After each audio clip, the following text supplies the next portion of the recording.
¿Estás bien? Tengo miedo. ¿Por qué?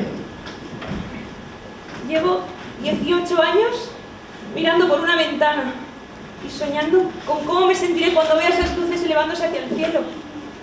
¿Qué pasará si no es como yo lo he soñado? Lo será.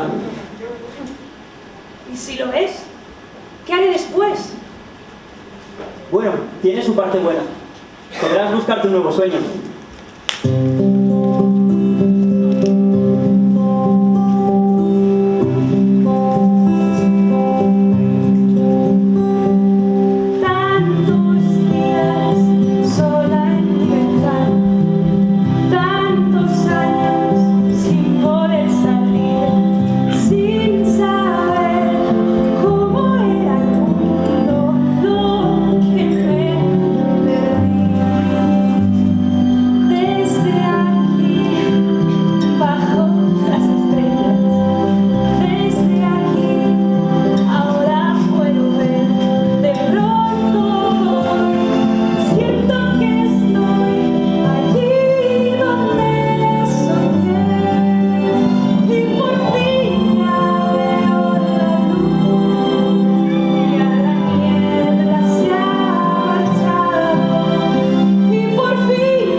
Creo que empiezo a entenderlo.